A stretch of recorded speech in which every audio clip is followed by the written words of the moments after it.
Good evening students. आज हम chapter number 17 twelfth विद्युत चुंबकीय तरंगें संचार के महत्वपूर्ण टॉपिक मॉड्यूलन और इसकी आवश्यकता। क्या है मॉड्यूलन, क्यों इसकी आवश्यकता पड़ी। आप किसी भी संकेत को या संदेश को जब आप भेजना चाहते हैं तो उसके लिए क्या शर्तें होती है, कैसे भेजा जाता है, बशर्ते वो संकेत उच्च आवृत्ति के हो, निम्न आवृत्ति के हो। तो इसके लिए आपको किसी संकेत को लंबी दूरी तक भेजने के लिए आपको सबसे इम्पोर्टेंट जो है वो एंटीना की आवश्यकता होती है, किसी एरियल की आवश्यकता होती है। और आपको पता होना चाहिए कि किसी भी एंटीना जो संकेत को भेजने के लिए काम आता है उसकी जो न्यूनतम लंबाई है, मिनिमम लेंथ जो है उसकी, वो उस संकेत के λ/4, जहाँ लैम्बडा उस संकेत का जो आप भेजना चाह रहे हो उस संकेत का तरंग दैर्ध्य हो गया। अब आप इस समीकरण से देखिए कि उसका λ/4 होना चाहिए। अगर मैं बात करूं निम्न आवृत्ति के संकेत की, निम्न आवृत्ति का संकेत अर्थात जिसका न्यू कम हो तो उसका लैम्बडा अधिक होगा। लैम्बडा अधिक होने के कारण एंटीना की लंबाई अधिक होगी, जो आवश्यकता होने पर किलोमीटर की परास में होती है।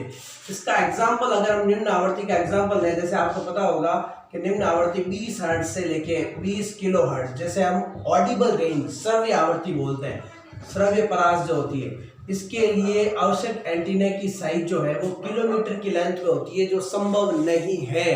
अर्थात हम निम्न आवृत्ति के संकेत को अधिक दूरी तक संचरित नहीं कर सकते, क्योंकि उसके लिए आवश्यक एंटीना की जो लंबाई है वो अत्यधिक होती है, अत्यधिक ज़्यादा होती है, अधिक लंबे होते हैं, असुविधाजनक, सुविधाजनक नहीं होते हैं, जो संभव नहीं है, जिनका निर्माण संभव नहीं, इतने ज़्यादा लंबे होते हैं कि उनका निर्माण संभव नहीं होता।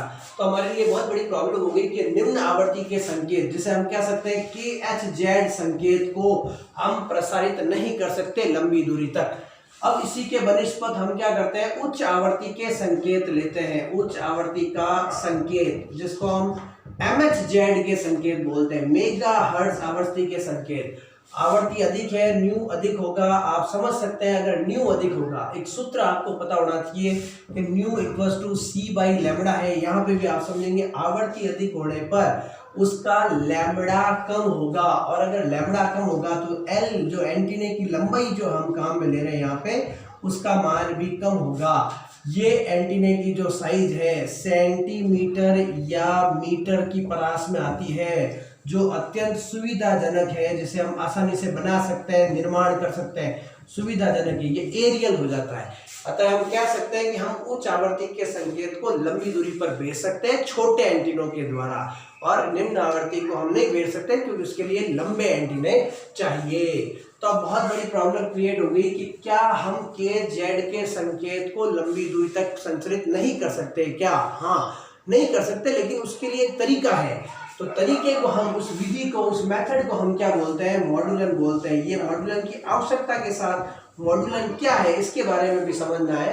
अर्थात निम्न आवृत्ति के KHZ वाले संकेत को उच्च आवृत्ति के संकेत पर अध्यारोपित करने की प्रक्रिया। अर्थात यूं कह सकते हैं कि निम्न आवृत्ति वाले KHZ वाले संकेत लंबी दूरी तक नहीं जा सकते, जबकि उच्च आवृत्ति वाले MHZ वाले संकेत लंबी दूरी तक आसानी से जा सकते हैं। तो हम क्या करेंगे, उन निम्न आवृत्ति वाले KHZ वाले संकेत को उच्च आवृत्ति वाले MHZ वाले संकेत पर अध्यारोपित करेंगे, और इस प्रक्रिया को हम क्या कहते हैं, मॉड्यूलन कहते हैं। एक बार समझ लीजिएगा कि निम्न आवृत्ति ब्रैकेट में समझते चले, KHZ संकेत को उच्च आवृत्ति MHZ, इसको हम ये ले जाने वाले हैं उच्च आवृत्ति के वाहक तरंग या उच्च आवृत्ति की वाहक तरंग पर अध्यारोपित करने की प्रक्रिया। अध्यारोपित मतलब उसके ऊपर आपको सुपर इम्पोज करना है, अध्यारोपित करने की प्रक्रिया, एक विधि, मेथड, उसको उसके ऊपर सुपर इम्पोज करना, प्रक्रिया मॉड्यूलन कहलाती है। इसे हम मॉड्यूलेशन कहते हैं, सुपर इम्पोज करने को। और मॉड्यूलेशन आपको पता होगा, इसके प्रकार के बारे में अगर हम बात करें तो इसके कुल 3 प्रकार है। पहला प्रकार जिसे हम आयाम मॉड्यूलन AM कहते हैं, एम्पलीट्यूड मॉड्यूलेशन। दूसरा प्रकार जिसे हम आवर्ती मॉड्यूलन, फ्रीक्वेंसी मॉड्यूलेशन FM कहते हैं, और तीसरा प्रकार जो है फेज कला मॉड्यूलन, जिसे हम PM कहते हैं।